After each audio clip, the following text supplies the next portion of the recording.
Episode 8 की starting में Yamada बोलता है कि हमारे प्रेसिडेंट ने एक काम दिया है, अगर ये काम हम लोग कर लेते हैं तो प्रेसिडेंट कल्चरल फेस्टिवल में यहाँ की सुबह ब्रेड स्टैंड लगाने देंगे। इन तीनों ने स्कूल में मसले क्रिएट किए हैं, हमें बस इन तीनों को रोकना है। पहला बंदा केको, इसने फेस्टिवल में एक मसला क्रिएट किया था, और दूसरी लड़की साइको, इसने फाइनल एग्जाम में घंघोर चीटिंग की थी, और आखिरी बंदा रैन, ये दूसरे स्कूल के लड़कों से हमेशा फाइट करता रहता है। तोरा कहते कि तीनों बंदे स्कूल में ये सब कर सकते हैं, मुझे यकीन नहीं हो रहा। ये तीनों बंदे तो काफी ज्यादा पॉपुलर थे और सारे लोग इन तीनों की रिस्पेक्ट करते थे। गैस ये है अगली विच ताकीगावा नो, इसकी पावर है जिसे भी किस करती है उसका पास्ट पता चल जाता है। यामाडा कहते कि शायद ताकीगावा ने उन तीनों को किस करके उनके पास्ट के बारे में पता लगा लिया होगा। अब ताकीगावा उन तीनों को धमकियां दे रही है और ऐसे काम करवा रही है। और तभी यहाँ पर योशिवो और नेने आ जाते हैं और योशिवो कहते हैं कि हमारे प्रेसिडेंट को सब कुछ पता है, उसे सेकंड वॉल्यूम के बारे में पता है। यामाडा कहते कि ठीक है, उस ताकीगावा नो को तो मैं छोड़ूंगा नहीं, अब मैं उसे बताता हूँ उसके सीनियर कितने ज्यादा खतरनाक हो सकते हैं। यामाडा सीधे जाता है उन चारों के पास और यामाडा कहते हैं मुझे ताकीगावा से बात करनी है,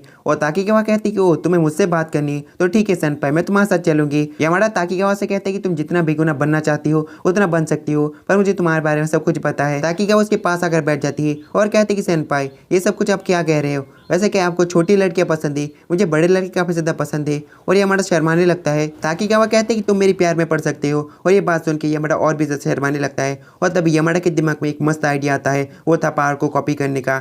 यामाडा कहते कि ताकीगावा मुझे यहीं पर किस करो। ताकीगावा कहते कि सेनपाई आप कितने ज्यादा गंदे हो, मैंने तो बस आपसे मजाक किया था। और ये बात सुन के यामाडा को जोर का झटका जोरों से लगता है और क्लब में जाकर एक कोने में बैठ जाता है। उरारा उसके पास आती है और कहते कि यामाडा अब तुम क्या करने वाले हो। यामाडा कहते कि उस लड़की ने मुझे बहुत ज्यादा गुस्सा दिला दिया है, अब मैं उसकी पावर को जबरदस्ती कॉपी करने वाला हूँ। नेक्स्ट सीन में ताकीगावा और यामाडा आपस में लड़ रहे थे और ताकीगावा कहती कि सेनपाई आप तो गंदे से भी गंदे हो, अपनी घटिया शक्ल लेकर यहाँ से दफा हो जाओ, और वहाँ से जाने लगती है।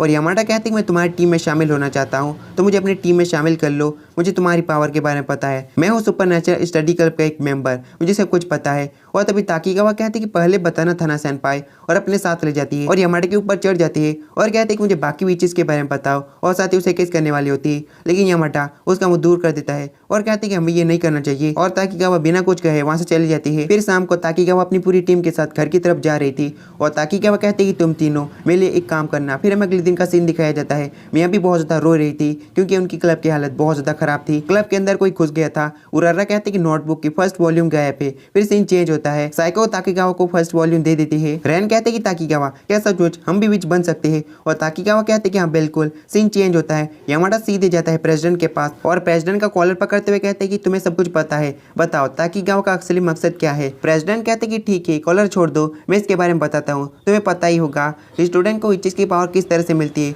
किसी स्टूडेंट को प्रॉब्लम या फिर चिंता होती है तो उसे विचेस की पावर मिलती है। ताकीगावा उन तीनों को मसले क्रिएट करने के लिए कह रही है ताकि उसे विचेस की पावर मिल सके। मुझे नहीं पता कि उन्हें विचेस की पावर मिलेगी या फिर नहीं। और ताकीगावा का अगला प्लान है स्कूल में से सारी विचेस को हटाना, और सबसे पहली टारगेट रहेगी उरारा। यामाडा दौड़ते हुए उरारा के पास जाता है और कहती कि उरारा क्या तुम ठीक तो हो ना। उसके बाद सभी को सारी बातें बता देता है कि विचेस को टारगेट बनाया जा रहा है, और मियाँ भी उरारा से चिपकते हुए कहते कि सबसे पहली टारगेट उरारा है। ये कितनी ज्यादा बुरी बात है। तोरा कहते कि मेरे पास एक ढांसू आइडिया है, जबकि हमें पता है सबसे पहले टारगेट उरारा होगी। नेक्स्ट दिन में साइको उरारा के पास जाती है और कहती कि मुझे तुमसे बात करनी है। उरारा कहती है ठीक है अंदर आ जाओ, और साइको अंदर आने के साथ ही उरारा को किस कर लेती है, जिस वजह से उन दोनों की बॉडी स्विच हो जाती है।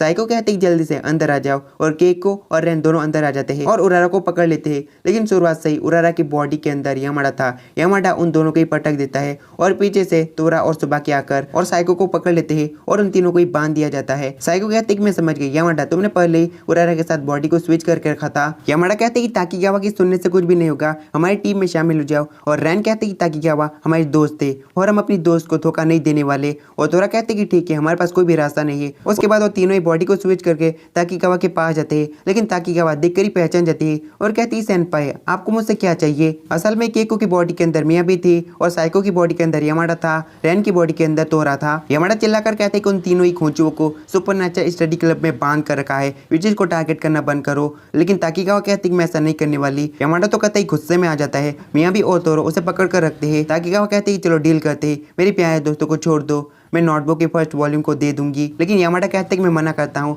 और ताकीगावा कहते कि ठीक है मैं नोटबुक की फर्स्ट वॉल्यूम और सेकंड वॉल्यूम दोनों को ही दे दूंगी। और यामाडा कहती कि नहीं, तुम इस चीज को टारगेट करना बंद करो, तब जाकर उन तीनों ही खोचुओं को छोड़ा जाएगा। और ताकिगावा कहती कि मैं ऐसा नहीं करने वाली। यामाडा कहते कि ठीक है, हमारी डील नहीं बनने वाली, और अपने क्लब में आ जाते हैं और अपनी बॉडी में भी आ जाता है। सो बाकी और मैं भी मिलकर यामाडा की गंदी तरह से कुटाई करते हैं और कहते कि हमें दोनों वॉल्यूम मिल रही थी और तुम्हें तो हवाबाजी करने का शौक था ना। उरारा कहते कि ताकिगावा इन तीनों की चिंता करती है, इन तीनों का यूज नहीं करती। और तोरा कहते कि ठीक है, जहाँ पावर का यूज करते हैं ये तीनों ही सारी बातें बता देंगे। और साइको कहते कि उस पावर का यूज मत करना, अगर तुम लोग चाहते हो हम तीनों ही ताकिगावा को मनाए वो उस चीज को ना टारगेट करे, ये करने की हम अपनी पूरी कोशिश करेंगे। हम नहीं चाहते कि ताकिगावा अकेली पड़ जाए। उसके बाद उन तीनों को ही छोड़ दिया जाता है। ताकिगावा कहते कि ठीक है, यहाँ से चलते हैं। और यामाडा कहते कि ताकिगावा यहीं पर रुको, मुझे तुमसे अकेले में बात करनी है। ताकिगावा कहते कि अगर तुम लव कन्फेस करना चाहते हो तो मेरा जवाब ना होगा। यामाडा कहते कि ऐसा बिल्कुल भी नहीं है, मुझे लगता है कि तुम अपनी पावर से स्कूल को कंट्रोल करना चाहते हो। वो तीनों पहले से ही पॉपुलर थे, उन्हें बीच की पावर की जरूरत ही नहीं थी। और ताकिगावा गुस्से से कहते कि तुम्हें लगता है कि उन लोगों ने ये सब कुछ चाह कर किया है और मुझे अच्छे से पता है तुम्हारे पास कौन सी पावर है।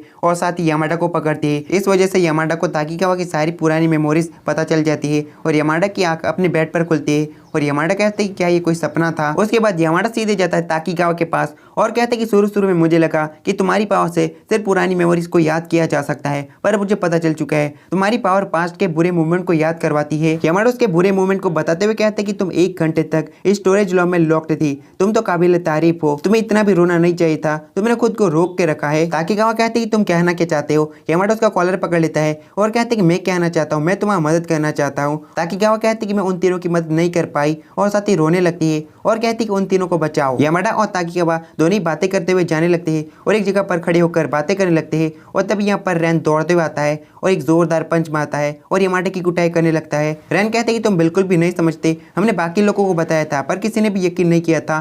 स्कूल के सारे स्टूडेंट हमसे काफी ज्यादा नफरत करते हैं और अजीब सी नजरों से देखते हैं। और तभी यामाडा रैन का हाथ पकड़ लेता है और एक जोरदार किक मारता है और उसे नीचे गिराते हुए कहते हैं कि तुम तीनों काफी ज्यादा कमजोर हो और तुम्हारी वजह से ताकिगावा को सब कुछ सहना पड़ा। और रैन कहते हैं कि तुम्हारे ना कहने से भी हमें पता था। फिर हमें अगले दिन का सीन दिखाया जाता है। स्कूल में कल्चरल फेस्टिवल हो रहा था और ताकिगावा और यामाडा के बीच सब कुछ सुलझ गया था। ताकिगावा यामाडा से चिपकी होती है और यामाडा कहते हैं कि चिपकना बंद करो। और ताकिगावा कहते हैं कि मुझे लगता है कि मैं तुम्हें पसंद करने लगी हूँ। सेनपाई चलो एक साथ घर जाते हैं। तो कैसे एपिसोड खत्म होता है।